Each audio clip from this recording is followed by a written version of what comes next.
Today then with Manchester United, we've got loan watch, we've got bids coming in, bids going out, both rejected, Greenwood hot property again, and all sorts of other rumours flying around as we edge closer to the opening of the transfer window. We're hearing about Onana having a bit of a U-turn regarding AFCON. He's a bit worried about actually being dropped and what's to come. So, more games for United. Definitely wants to play in the FA Cup. Is he worried about actually not being in the next round or being able to play in the FA Cup at all because we might get beaten by Wigan? I can't see that happening. But, you can't be thinking as a player, I've got another goalkeeper now coming in, and obviously I want to keep my place. I want to play as many games in the press as much as I can, because I think, like we discussed, that is a hot topic right now with Onana and Bayern there and what's going to happen with AFCON. We'll get into that later on in the show. But first of all, we are starting with Antony and Greenwood. Oh my God. By the way, everyone, this is FUTV, Forever United TV. Welcome along, everyone, in the chat. I hope you're all doing nice. I hope you're doing well. I hope everything is good. Where'd nice come from? Idiot. Anyway, yeah, let's crack on with what is going on in the news today. When I look through the headlines and I read things, I go, surely not. There's certain topics where you just look at them and go, what? Shut up. Behave yourself. And I think Antony to Real Madrid is one of them. The fact that we're even talking about this is proof that everyone is talking about what is going to happen with Sir Jim Ratcliffe.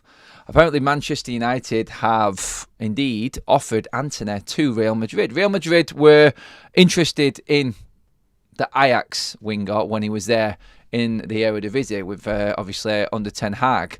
And Manchester United beat Real Madrid to his contract, really because of the manager relationship with Ten Hag and when he was at Ajax, and where we actually seen Antony playing well and where this has all come from, why we actually bought Antony, because he looked pretty good. But Real Madrid were interested in him. Manchester United had paid €100 million, break that down, 80-odd million in pounds.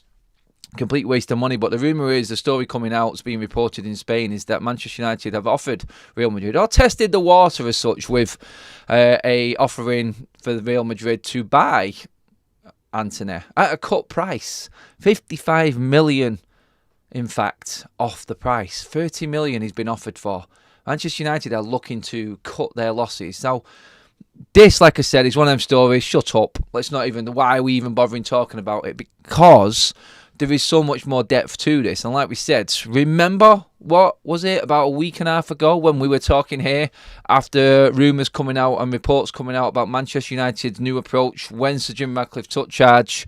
Obviously that's happened now, but the report then was that Manchester United were going to take a more ruthless approach to player contracts. If it ain't working, then act on it, take the loss, and make sure it doesn't happen again. Manchester United have made a ton of mistakes with players. We know this. We know what situation we're in right now because of Ed Woodward, Ole Gunnar Solskjaer, even Jose Mourinho, everyone who's been in charge, Arnold, Murto. It's a complete mess. But the rumours were back then, before Sir Jim came in, was that they were going to be looking at terminating contracts. Sancho was hot topic on that one, obviously for obvious reasons, with him not playing at all. But Antony is playing. Ten Hag is trying with Antony, and it's just not working. So there comes a point where you have to sort of look at it and go, right, how do we get out of this? No one is going to buy him. Let's test the water with someone who was interested in Antony, who were willing to pay big money, but offer him at a cut down price. Real Madrid have turned that down. So we really are in a predicament with Antony right now, and where we're going to go with his future. It's going to be a very, very tough one, I feel. I don't see us being able to get rid of Antony anytime soon. I really don't. I don't see where it works. I don't see how we do it. If Real Madrid are turning down a 30 million bid for Antony, he's worth 30 million, I think. There's something in him there for at least 30 million. Some would say less. But for United to, for rumours to be coming around, even rumours, and it may not be true, it may just be speculation, but the fact that that speculation has come around is simply because of that story that came out over a week and a half ago, where Manchester United are now looking to get a bit more ruthless with these players. The new structure under Sir Jim Ratcliffe is proof that players like Antony, Sancho, Martial, players with them 1 year extendable contracts, not really bothered about the 1 year extendable contracts anymore. We are looking at now just acting like a football club. in fact, and looking to cut these deals short as soon as we possibly can if it is not working. Now that, I feel, is why all of this is coming around with the Antony rumours today. Other news in terms of the Spanish side of things is, obviously, we talked yesterday regarding Mason Greenwood, but Barcelona now are adamant and are making Mason Greenwood their top target for the summer. They've seen what the Manchester United player has done at Getafe. We talked about it yesterday. I'm not going to go into too much detail again on that. We already covered that and how good he's doing right now. But where we are on the lie of the land right now is that Real Madrid and Barcelona both want Mason Greenwood. Getafe's bid has officially, apparently, in the Sun. And I'll take that as you want, with the Sun. But they're saying that that bid has been rejected outright by Sir Jim Ratcliffe and his team. As we know, everything now has to be passed through Ineos, even at this stage now, with the fit and proper person checks and all of the Premier League regulation stuff still not confirmed to Jim Ratcliffe. We know from the 241 page document about the takeover and the details of the contracts that Ineos have to be approached by Manchester United, Glazers, whoever, for any transfer dealings at all over this period while the checks are going on with the Premier League for that stake in Manchester United to go through and be all clear. So right now, we're looking at this. If any bid has been rejected, then it's officially being rejected by Sir Jim Ratcliffe and Ineos. So what does that tell you in regards to where he is right now with this current crop? I'm sure he would have had his BDI or his people looking in on Manchester United and seeing what was worth investing in, what was worth keeping in terms of players, staff, everything like this. As we know, we've talked about this. Sir David Brailsford and members of his team are going to be looking and are going to be in Carrington, watching the day-to-day running of the football club, who's in charge of what departments, how it's run, how efficient it is. So everything now is under the spotlight and being scrutinised by Ineos. They're looking to make sure that they cover all ground before they actually take charge of what they're doing. So they're taking advantage of this, let's just say this 4 to 5 week period now while it gets confirmed.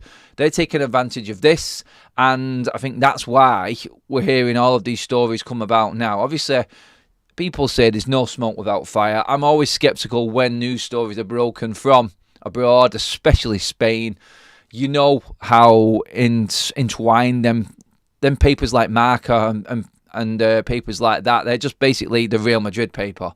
It's like the Manchester Evening News for Manchester United. They have that link and everything comes around from them.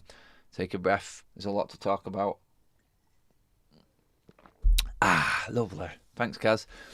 But that's why I feel this is a talking point simply because of the takeover, not because it's being leaked from a newspaper in Spain. That's how I look at it. I don't think there's any traction in this. I mean, I can see United offering Antony. I can't see Real Madrid going for this at all. And like I said just a minute ago, I don't see how Manchester United get rid of Antony. I don't think anyone is going to be in the market for Manchester United, even at the cut price that we're offering of 30 million. No one in this market, anywhere in European football, I don't think. Possibly Brazil, I don't know, but Antony's not going to go there, is he? I don't think. It's where the money is now. He's still young. I don't know anyone who's going to be willing to pay for Antony. So there's the problem. You've got Erik ten Hag now who's trying to get rid of a player to make room. You've got a new structure above and sporting control from Ineos trying to work with Erik ten Hag. We're already hearing as well that Amrabat is definitely now not going to be extended. He's not going to get that contract, that full-time contract. I think they've seen enough already. It's the second time that this report has come out. So things like this, the ones that are on the brink, like the players coming to the end of the contracts, loanees, this sort of deal, these are going to be easy and they're just going to be dealt with very swift and very quickly with no messing. Amrabat is going back to Italy. Fiorentina, welcome Amrabat back because he isn't staying at Manchester United. I think we can say that safely now with all the reports coming out over the last few weeks, in fact, about Amrabat, that's happening. Antony, different ball game. Greenwood, completely different ball. This is the big one. The Greenwood one, like we discussed yesterday, but Antony, I feel, is going to be an issue for the new ownership. I feel like this is going to be where they have to back up what they were saying. if they are going to be ruthless, if they are going to be a bit more brutal with these contracts, players that aren't working, players that the fans actually think are stealing a living at Manchester United, they're sick of the so-called deadwood is the name for all these types of players. Antony's been here 16 months and he's already been labelled as deadwood. The fan base, I feel the majority have given up with him. We did a poll last night on a list of players that Dean Saunders from TalkSport was actually saying Manchester United should have or need to get rid of if they're still here right now, a lot sooner than what we did. Antony, I think, was one of the easiest votes in terms of the fan base that was watching the show at the time. And they said, look, I think it was a 95 majority. I think Antony is done at Manchester United. There's no future for him. And he's only been here 16 months. This goes to show how poor Manchester United were run, because that deal wouldn't have seemed so bad, like the Maguire, like the Sancho, if we had a decent transfer structure in place and people at the club with football as their focus and looking to make Manchester United work on the pitch. We bought them simply because we weren't organised, we paid over the top, and we ended up having the rest of European football looking at us laughing, in my opinion, because that's what happened. After we didn't get Frankie de Jong in that first summer, everything just went chaos. And we ended up overpaying for every single player that came in, barring Eriksen. All the others, we paid too much. We paid too much for Martinez. We could have got him cheaper. Casemiro, Sir Jim Ratcliffe's already called that one out. Said there's no way that we should be spending that much on a player that's going to be 31 in 2 years. And obviously Antony had the biggest one of all. So, yeah, I'm not surprised that Real Madrid have just gone, no. The pressure of Manchester United, you look at Real Madrid. Antony's never getting into Real Madrid. This is just a nothing story for me. I don't know who he's going to buy him or where he's going to go. But the fact that we're talking about it is simply because of what is going on and them rumours regarding how Sir Jim Ratcliffe is going to run Manchester United once he takes charge. Let's get into your chats. Hello everyone, make sure you give the video a like, guys. Let's get to that 100 mark. I think we can do it before 15 minutes today. So please, please, please give the video a like, everybody. Let's get involved now in the chat and see. Barcelona ain't got the money to get him. This is T on that, the Barcelona Greenwood. So get your comments now regarding Greenwood, Manchester United rejecting the Getafe bid, and Manchester United offering Antony. But on the Barcelona one, in terms of their money, I know what you're saying with that. They will have when they get rid of players. And I think this is what they're thinking. So they've seen Getafe test the water with a £40 million bid. I actually think they're going to look at that as like the baseline. And I think teams are going to use that 40 million bid and say, look, okay, we'll offer more. It'll start getting to like the 50, 55s. 60. United won't entertain anything for Greenwood, I don't feel, unless you're getting over the £80 million mark. For someone playing as well as he is already in that league right now, if anyone from Spain wants to come and buy Mason Greenwood, you're going to have to make an absolutely you're going to have to make a stupid bid to bring Mason Greenwood in to your club. Barcelona or Real Madrid, United are just going to take them to the cleaners. So Jim Ratcliffe isn't going to mess around. He hasn't got anything to spend as it is, so anything that he wants to do and make Manchester United better football-wise, he is going to have to make happen within his own parameters of that sporting control. So Mason Greenwood needs to go for Brewsters if he is going to go. I don't think he will. I think Manchester United turning down that bid tells you everything.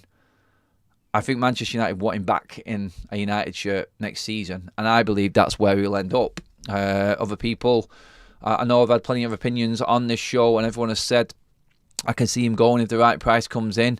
A lot of United fans are looking at it now going, look, he's learnt his lesson. He's another one of our academy players. He can come into the core of what he's really good at United right now, which is the youth team players making their debuts at the club. Dobby is free. Also, playing the youth gives the owners a reason to not spend in the transfer market. I know you put a comment on this on the video after it went live yesterday, Dobby. I did see it and I did read it, mate. Thanks for that. United's first team needs improvement first and foremost, then blood in the youth. I kind of disagree on that one, Dobby. I think we have to get rid first. That's the priority. We need to move the players we need to move the blockers. And the blockers for this youth team, I feel, are the fringe players. So Donny van der Beek, Anthony Martial, Victor Lindelof, Jadon Sancho, Antony. you've got 5 there that are expecting to play a good chunk of games in a season. If you get rid of them 5, then automatically you're making room for youth players to come through and be part of the squad. Definitely be on the bench and have a chance to play. If we can make any money out of them sales, then yes, Dolby, I agree, the investment needs to go right back in to bringing in better players. And then, instead of having the Deadwood as your backup, we've got the youth team as the backup. I'd rather call the Deadwood blockers rather than Deadwood. I think that's what it is. I think it's stopping the pathway for a better potential player coming through. Only through Garnacho being absolutely brilliant did he force Rashford out of the team. That's how good you have to literally be. There are players that take longer to develop. There are younger players that come through that have got all the hype and look like they've got all the potential under the sun, but they don't get the opportunity. They have to drop down a level or go out on loan. We are going to talk about some of the loanee options for United players as well in a minute as well, because that is a big topic this morning. There's a lot of rumours going around about a lot of United youngsters right now. So I look at it and I go, look at, for example, just players out of the blue. Solanke this season, what Liverpool thought they had with Solanke. We're only just seeing now, 4 or 5 years down the line? Early 20s? This is what happens sometimes. Players, young players come through, 18. Manchester United have got an 18, a 19 and a 20-year-old in our first team at the moment, and they are our shining lights. They are our best players right now. Kobe Mainoo, Alejandro Garnacho and Rasmus Højlund, I feel, are the biggest positives in this team right now. Argue with me if you want, but them 3 players are where Manchester United's future lies, I feel. I think Højlund is still developing. I think Mainoo is still needs time. He's not the finished article yet.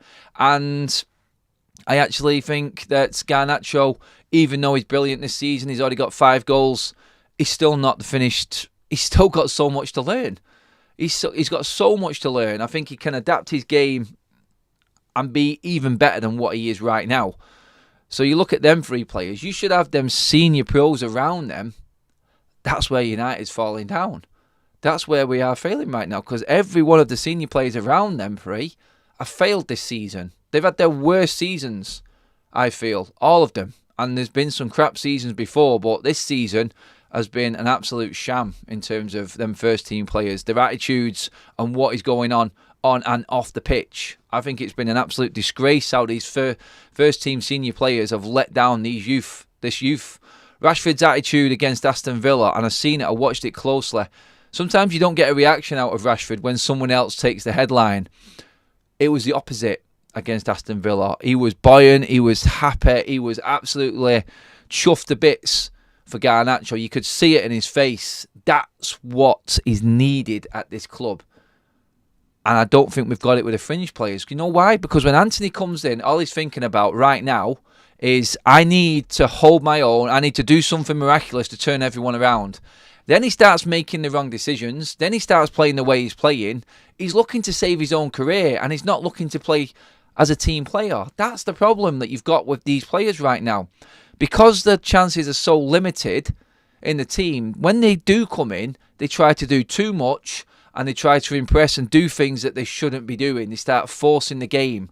So for me, you need to take them players out if you're not going to play them, and make sure you bring the right players in behind the first team players, then giving them the little opportunities to come in and develop properly like we used to.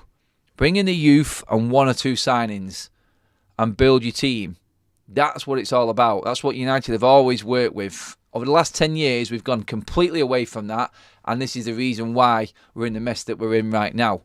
Thank you very much, guys. 100 likes in the bag in record time. Brilliant stuff. A membership there just gifted from Honest Tiger, taken up by Brian Smith. Welcome to the Members Club, Brian. Make sure you do keep liking the video, everyone. If you are tuning in for the first time, I'm Adam. This is Forever United TV. Yes, this is where you're going to get all of your United news from now on. 2 live shows a day and all of the other topical stuff as well. We're going to be live at Old Trafford again this weekend, guys. We're going to try it out with the new sound. So, yes, I've worked on it. We've figured things out, and I think we've sussed it. It's happening. It's happening. I'm excited. Can you tell? This is what happens when you have a great community. You actually love what you do. I love you all. Thank you very much for tuning in. So, yeah, moving on to other news. Andre Onana. Sorry, guys. You know what, actually? I'm going to go back to the chat because I didn't give you guys an opportunity to talk about Antony there. Let's just go through a few of your comments. Dobie there, just come back with that one. Adam, I don't disagree with you getting rid of the deadwood. I want United's first team to improve and give the youth a good environment to excel. Throwing youth into a dysfunctional team stuns their development. 100%. That is exactly where I'm going with it, Dobie. Eamon Potts, Antony, not good enough, but if Ten Hag has to pick him, it should only be on our left side. Yeah, I understand that. I think everyone should be played in their strongest position. The inverted winger doesn't work for our system and Garnacho and for Højlund for me. So that's why Antony, I don't think, can play unless he is on the left-hand side. I agree with that. Andy W., don't disagree with that, but he's always out of position, whether it's because some of our crap players pass the ball to anyone, but still, he's like a converted winger. Antony was never good. Hi Adam, good job. I'm enjoying the streams. In my opinion, this season was needed. Should be used January as a clear out window and prep for the summer, says Mo. Hopefully, that would be perfect if we could do that. I don't know. I really don't. Waste management consultant. Oof, that's a posh title. Everyone assumes I'm modded up. I don't know. I don't know. Oh, mobbed up. Sorry. I get what you mean. I see the picture. Nice one. Glenn Whitehead. When we were at our best last season, Antony was in the team. You could argue that, Glenn. Yeah, that's a fair point. It was working, but we didn't have Garnacho. Sorry, we didn't have Højlund. And now we've moved to Højlund. I think he has been the problem as to why Antony isn't working right now. Do you agree? Let me know. Højlund defo developing. Antony slows our attacks down. We break on a 3-on-2. He cuts inside. He's not good enough. That's the facts. Sell him while we get something back. While we can get something back. That's the problem, though. It's like Real Madrid have just turned down, what, 30 million for him? 55 million less than what we paid? Sorry, Adam. One Premier League goal in 15 games does not equal one of our best. Varane exiled from starting for tactical reasons, keeps putting in man of the match performances when he is picked. I take it you're going in on Ivo, you're going in on Erik Ten Hag on that one there. I understand the argument, I really do. I understand it. Mark Berwick, welcome to the Members Club, my friend. Thank you very much for joining. I'm sure, Mark, is that you? I think we have spoken before, a long time ago, Mark. Just confirm that for me, please, mate. I recognise the surname. I may be wrong, but just let me know. Another gifted membership has come in from General Foodie. Love that. Thank you very much. That's been taken by Mo V. Welcome to the Members Club as well, Mo. 3 new members already today. Sat says, a lot of our moves break down because Antony has to get the ball back on his left, true. And the other team all get back behind the ball. He either develops a right side or puts him on the left and play as a winger. Now we've got Rashford on the left and Garnacho on the left ahead of him. Who would you rather have? I know most of the fan base would go Garnacho and Rashford, so that means Antony is done. That's what I feel. It just is, isn't it? I can't see a way in for him. I don't think he's as good on the left as what Garnacho and Rashford are. I may be wrong. Until we see it, we're not going to know, are we? That's what we got to look at. We're not going to know what Antony can do, but I just don't see with Ten Hag in charge and playing him on the left-hand side. Therefore, he's surplus, innit? I don't think his future is at Manchester United. Loving the live, Adam. Cheers for that, Jason. Sell Madrid Sancho, in my opinion, says Stephanie. Wishful. Mike Fergus, morning Adam. Why would United sell Antony for 50 million less? Makes no sense, because it was a different regime that brought Antony in, and now Ineos are looking at this as a clean slate. If you look at it this way, all of the mistakes and the players that Manchester United have bought over the last 10 years, because there is still players here for the last 10 years, oh God, that's scary on its own, then you're coming in as Sir Jim Ratcliffe, you look at it and you go, right, okay, all of that garbage, all of the mistakes and the way Manchester United was run over the last decade, that's not our problem. So right now is probably the perfect opportunity for Sir Jim and Ineos to come in and go, right, what do you want us to do? We have to be ruthless. We're going to have to take a loss. This isn't our loss. You judge us on what we do from here, from the money we make off these players. If we take a loss from the previous regime on these players that we're actually selling, fair enough, but what can we do? I just look at it this way and go, Ineos right now are not really going to give a monkeys as what happened in previous years. They're going to look at this and go, right, what can we do with what we've got? Sell, sell, sell. We may end up losing 100 and odd million off the players for the fees that we actually bought them for. But what else can we do? The club obviously are not going to like it. The balance sheet's not going to like it, but right now, this is all that they can do with the team that they've got. And if Ten Hag isn't happy with him, say if you get rid of Antony for 30 million, we take that loss. But you bring in a player that we can develop who is better than Antony. Are you going to be bothered? Are you going to be bothered? Yeah, we took that loss, but we're trying to right the wrongs. And you cannot look in the past for forever and a day, I don't think. You cannot look at what we've done before and start complaining about how much we're going to lose. You have to look forward. If forward is improving on the pitch, I'm all for it. Forget about the loss. We're going to have to act like a big club and take them hits, in my opinion. And I don't think there's many fans that would begrudge Ten Hag getting better players in. Some would actually tell you, in a counter-argument there, well, Antony was his player. So was Martinez, so was Casemiro, so was Mason Mount. And then that opens up another can of worms, doesn't it? But yeah, cheers for all of your comments on that section, guys. We best move on to Onana and him actually saying now he's trying to delay his meet-up with Cameroon for AFCON because he wants to play in the FA Cup against Wigan. You can look at it a couple of ways. He fears for his place in the team right now, is how I see it. That's honestly how I see Onana and his approach to this. I think looking at it, he's going, if I can get a couple more good games under the belt, when I come back, I'm away for less time. There's a winter break, so I'm getting away with it. The less time that Bayindir has got in that United shirt, the better chance I've got of coming straight back from AFCON and coming right back into the team. That's how I see it. I don't feel like Onana has got enough in the bank to actually go away and come straight back in the team. I don't.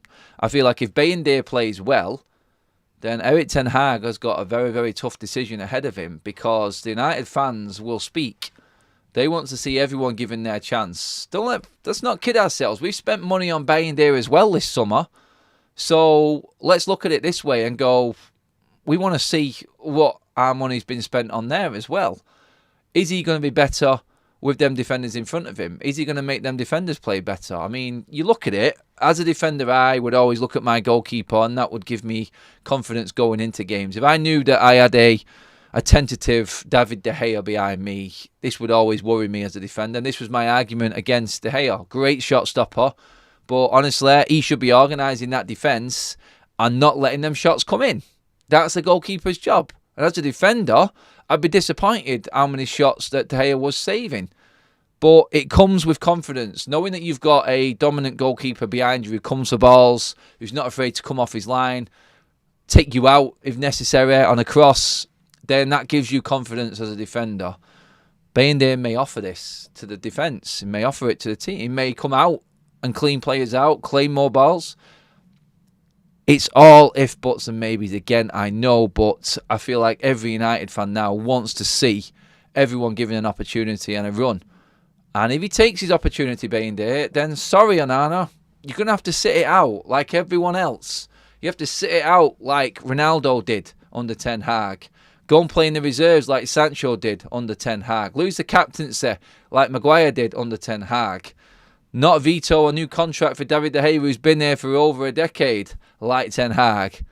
So right now, this is another tough one for our manager because he brought Onana in. This was his signing. There's not a chance in hell that the club can try and pull the wool over the fans' eyes and say that this was a recruitment signing, Onana.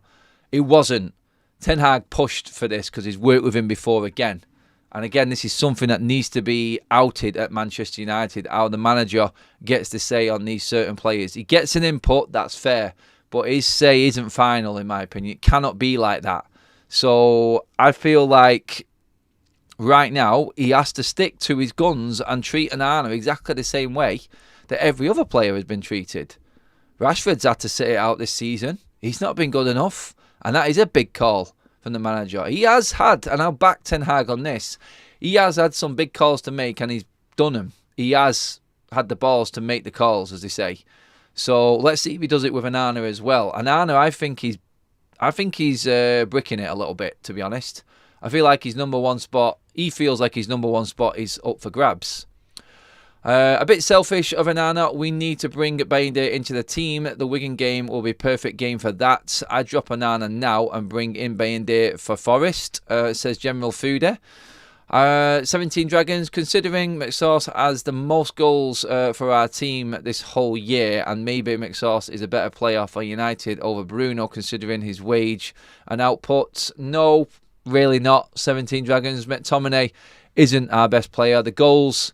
I mean, everyone argues, look, we don't like Bruno Fernandes. All he is a stat monster. Well, you've pretty much, 17 Dragons there, proved the point on the other hand. McTominay's living off his goals, and goals are important. But if you're going to argue against Bruno and say, look, everyone's just using his stats to give him the argument for him staying, then you have to do the same for McTominay. What else does McTominay do? He was garbage in that Chelsea game for me, apart from his goals. He's played that way, and he's been poor ever since. You can't wait for a player to have these one-off games. He got 2 against Brentford. He got 2 against Chelsea. Credit to him. Right place, right time. Took his goals well. Good game. What about in between? And I'm not saying Bruno's been great in between. He hasn't. But I'd say Bruno has definitely done more in previous seasons than what McTominay has. And McTominay's been here longer than Bruno. Let's not forget that. Sam says Sancho is the best service provider that Haaland can ever get, and that's why Haaland liked him. All the attitude in Sancho. Erik ten Hag did that Netherlands private training and match denial pushed Sancho. I've seen too much issue with Sancho and other videos and other problems at other clubs to actually feel like Ten Hag is probably right with this one. Over 150 likes, guys, by the way. Thank you very much. Let's see if we can push that up to 200 before the stream finishes. That would be amazing, guys. Over 500 in the room with us for a nice early lunchtime video as well. That's brilliant, guys. Thank you very much, as always, for tuning in. But yeah, I look at it and say, with Sancho, I've seen videos recently. Someone sent me a video the other day of him as a youth player when he was a young kid, coming off the pitch and not even high-fiving Phil Foden as a substitute. He was just that miffed off that he was being brought off. He looked like he had an attitude then. We know that he's walked off a training ground without permission off Pep Guardiola. Someone has told me that there was issues at Dortmund as well, and they were all too happy. Why was no one else in for Jadon Sancho? Why was it only United? All of these things put together tell me Ten Hag has found a real issue in Jadon Sancho, and he's not the first manager to do. That's all I'll say with that. Ivo says, who says Bayende is the replacement for the African Bart Simpson? Isn't Heaton our number 2? No, he's not. Heaton isn't. He knows his place in that team. He is third choice. The Bowen free kick was a joke. He just sat down and watched it go in. Bowen? Sim, you mean the Aston Villa game? I think you're getting mixed up with Bowen and McGinn there, I think, mate. But yeah, I know what you mean. We need to be more ruthless at this club, says Demon City. Yes, we do. UK Strange says the pressure is too much for Onana. Need to sit out the Nottingham Forest game. I don't think he was horrendous against Aston Villa. He made the mistake, maybe. Some would say there's a few defenders that could have probably defended that as well for that goal from the free kick, but he kept us in the game. He made a good save. As Roy Keane would say, he's just doing his job when it could have been back to 3-1 to Aston Villa when we'd scored 1 goal. So he did do good things as well. I understand what everyone's argument is. He's only 2 games away from another blunder. That's what it seems with him. He has a good couple of games and then straight away, bang, brings it straight back down to earth with another one. So, yeah, I understand the argument there with him. Stephanie says McTominay has the physicality and the presence but doesn't use it. His power is invisibility far too often. Oof. Hidden powers of McTominay. UK Strains at the bottom there says Jadon Sancho had to move into Haaland's house in Dortmund because he was turning up late for training because he was playing FIFA till the early hours. So basically Haaland was making Jadon Sancho get up and get to training on time. We heard what the Manu Matic said about Sancho as well. He was always late to training. He was basically going to fund a party in London for the players just because of the amount of times he was late. Let's just see a few more on here. It's going to be a cauldron at Forest. Anana will flake it.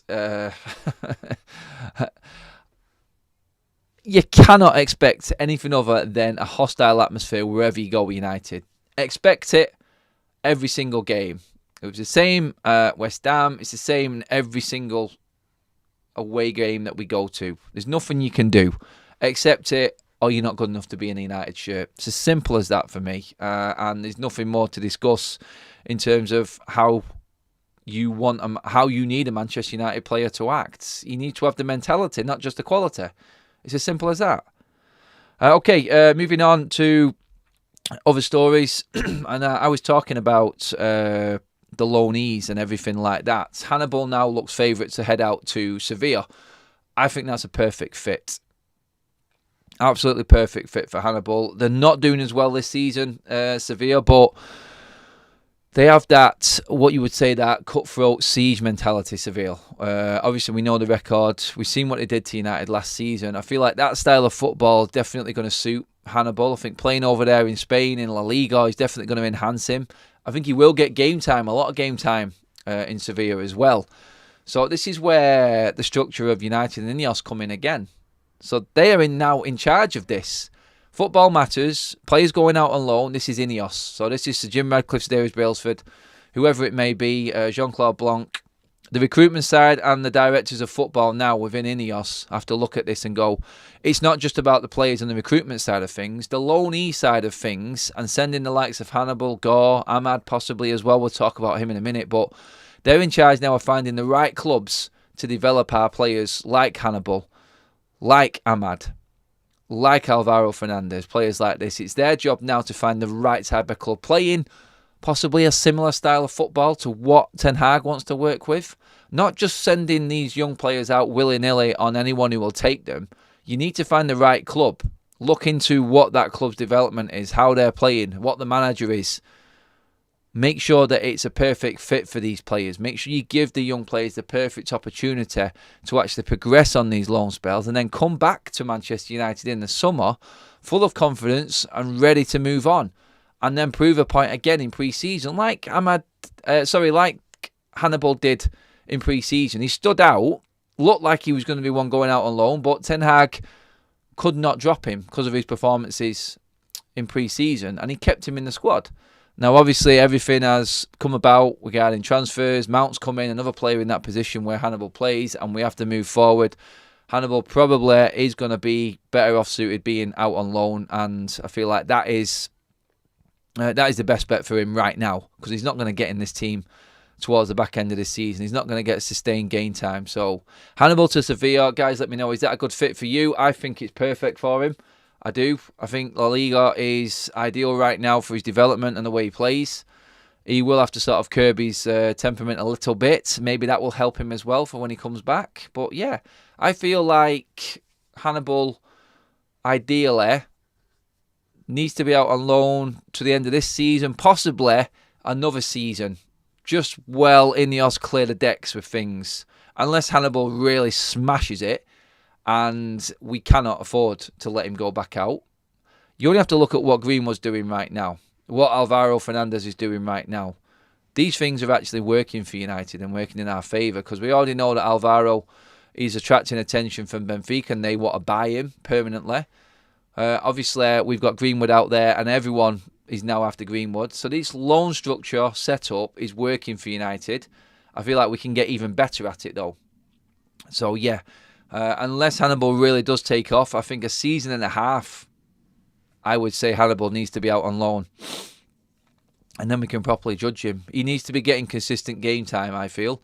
He's not going to get it at United. I don't think he'll get it next season either, unless something really happens, which is why it's massive and why it's huge for the directors of football, everyone within the structure of United now and Ineos, to actually make sure that these players get to clubs that are going to give them the best opportunity, not just for playing time, but to enhance the qualities that we know here they have. So look at it properly, research it properly, do your jobs properly, and maybe we'll get players coming back off loan, not just to come back into happy time at United and how comfortable it is. Maybe come back thinking, right, I'm ready to come and fight for that first team place at United now. That's what we need to do. That's what needs to be happening at the club right now. We'll see. Ahmad to Ipswich. There's one that's come out of the blue. We're now hearing that Ahmad is probably not going to be getting the game time we all thought he would get, and we all thought he should get as well. Another right-hand-sided player. This just comes back down into my argument regarding Antony. The blockers at Manchester United, the Sanchos, the Antonys. We're not going to see Ahmad on that right-hand side because the blockers are in place. These players, the so-called deadwood, the ones that are not working, and why United nearly need to be cutthroat in their structure of getting rid of players and transfers out of the club. It needs to be bang on point. They need to just be, look, take the loss, let's go. We're not going to know what Ahmad has got. Antony has had umpteen chances. He has been given loads of opportunities by Ten Hag, and you cannot say that Ten Hag hasn't backed him. But right now we're in a position where we're short on funds. We need to start seeing Manchester United climb that table and possibly get back into the Champions League. And obviously the money that brings, the better opportunities that brings for bringing players in as well, everything like that. We need to start being cutthroat this season to make us get in that top 4/5, whatever it takes to be in the Champions League. We may have a gem there in Ahmad that we just don't know about because he's not going to get an opportunity to play. So, me, personally, this is the biggest issue. I cannot see Antony going anywhere in January. I think Ahmad will end up going on loan. He did well at Sunderland, obviously. They would be interested again. But Kieran McKenna and Ipswich and the way that they're playing, I would like to see Ahmad go there and be a success story. I think that is a smart move. 6 months. Let's see what Ineos can do in that time. When we get to the summer, maybe we can move people on. Maybe Ahmad has done enough to actually convince Ten Hag that, you know what, the right-hand side is sorted. Even if we have to take a cut price loss for Antony and Sancho, we've got Ahmad coming through. Palestri's still there. Let's not forget. What's that going to happen to him?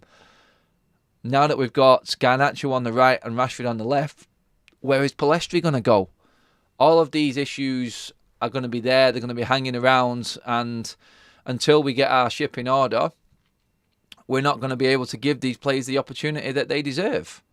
200 likes in the bag, guys. Absolutely brilliant. Thank you very much. Right on 43 minutes. That is outstanding performance from you guys in the chat today. Absolutely loving that. Brilliant stuff. Well over 500 in the room with us as well. What do you think, guys, regarding the loans? Talk to me. We talked about Dango last night. We talked about... I'll tell you what, actually. Let's just stick a poll up to finish. And a gifted member there in from General Foodie as well. Brilliant stuff. Madhouse has taken that membership. Welcome to the members club, my friend. So, Ahmad, loan or keep? What do you reckon? Now, think in this poll for the future of the player, please. That's how I want to go with this. Simple poll there. Ahmad, loan or keep right now? He's training on grass. He will probably be fit very, very soon. Ready to go. Definitely when the January transfer window opens. Do we send him out to a progressive club like Ipswich, who are playing fantastic football in the Championship? Or do you want him here fighting for his place at Manchester United, knowing with the way that this club is, he is probably not going to get that opportunity. Now, just think about that. That's what I want to do. I want to finish up the show with that poll and where you guys are at with Ahmad, because I don't think he's going to get the chance. I don't want to see him sat, wasted. I want to see him playing football, knowing that this player is probably going to come back in the summer and be even better. He will be better going to Ipswich than he will be staying at Manchester United. That's what I'll say. Because United are not going to be able to get rid of Antony. They'll deal with Sancho. We've got Palestri there as well. Someone's got to go on loan. Sancho's going to be gone. We're not going to be able to get rid of Antony. Garnacho's now playing on the right because Rashford's best performance of the season came on the left. You know that's going to happen with Ten Hag. That's how we're going to move forward. I just don't see how Palestri and Ahmad get into this team. We haven't got enough games. You look at the games and the fixtures coming up. Yeah, we've got this game and then we've got the FA Cup, then we've got a big break. Every single game now has got a 2 or 1 week break in between it, going over the next 6 weeks. Who is going to play? All these players and the blockers, as I call them, they're going to be there waiting for their opportunity, and Ten Hag going to be under pressure. The easiest option is to not play the sort of lower fringe players like Ahmad and Palestra. They're just happy being there right now. Ahmad will be better going to Ipswich. He will develop more than what he would just staying at Manchester United fighting for his place right now. I'm just going to say it. It's not like I don't want him to be here. The injury in pre-season completely curtailed any progress that he was making, because he did look sharp at the start of pre-season. He was ready to go, and he may have even played a bigger part this season.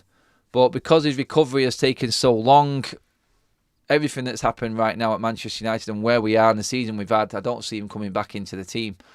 Let's get through the chat just before we finish up on this subject. Ben DeGoro, useless Antony sold. There's no point keeping Ahmad and Dusted. Who's Dusted? Not even on the bench. I don't think Erik Ten Hag like the style of play. Sell Ahmad 100%. He's too small for United. Will get bullied in the Premier League. I wouldn't say that, UK Strange. I mean, there's plenty of small players out there. I don't think Ahmad will get bullied at all. I disagree with that one. Give him some time first, says Eamon. Keep but play him. Is he going to play him? Honestly, I'm looking at this from a United perspective in Ten Hag. I don't think he's going to get the chance to. Which is why I say get rid of him. I'd love him to stay and play 100%. But I look at it for the player. He isn't going to get that chance. You know he's not going to get that chance. Unless there is a miraculous turnaround and we get like the Mainu situation where he comes in, he has that one game. But is he going to get that one game with us having so minimal amount of games to come up? I don't think we will. But it's all ifs, buts, maybe. You just don't know, do you? You don't know. Tarek says, hey Adam, first time seeing you on your own channel. Thanks, mate. Always top presenter on United Stand. Thank you very much, mate. This is where you will find me now. I won't be back on there anytime at all. I was going to say soon then, but yeah, never is what that will be. There's no way Antony is going, despite what our fan base thinks. Adam, why would we get rid of a guy who we paid 80 million for when we ain't going to get 50% of that, and he's someone Erik Ten Hag clearly did want. Not playing him now though. And Dan United, the question is not so much what the club actually want to lose right now, it's what Ineos have to do to make Manchester United better. They're not bothered about the losses the club has incurred before. What are they going to do with them? They can't change what mistakes United have made before Ineos took control. So for me, Ineos will look at this and go, well, it's not our fault. We're just making a bit of money on the squad that we've got. And if it makes room for a better player, remember, football in operations is now down to Ineos. So anything that's gone before, wipe it clean. They cannot afford. The Glazers have thrown Ineos in there, and they are now Ineos will have to accept everything that goes on the pitch is on them. So why are they going to care about losing money off Antony? They know we've got young players coming through that they might think are better than Antony. If they can get rid of him cheaper, they're not going to be bothered. Or I would look at it that way, because why would they think about what the Glazers have lost before, knowing that all the pressure is going to be on Ineos? The footballing side of things is on them now. The Glazers have got rid of that. So I would say, look, if we've got full football control, then we have to just do what we've got to do to make that work for our structure and what results we expect. So that's how I see it. The poll for Ahmad, 54% say loan him out. I agree with that one. I'm going to end that poll there and wrap up the show, guys. Contributions, chats, everything today has been absolutely on point, guys. Well over 200 likes in the chat. Absolutely brilliant. Thank you for tuning in, everybody. We'll be back later on this afternoon, this evening, looking ahead to Nottingham Forest. We have a Forest fan coming on as well later on, guys. So do tune in. And yes, please give the video a like on your way out. Subscribe if you're tuning in for the first time, of course. And I will see you this evening. Have a fantastic rest of the day, guys. And yeah, have a good one. And let's look ahead to Forest later. And we'll have word from the press conference as well, of course, from what Ten Hag was saying.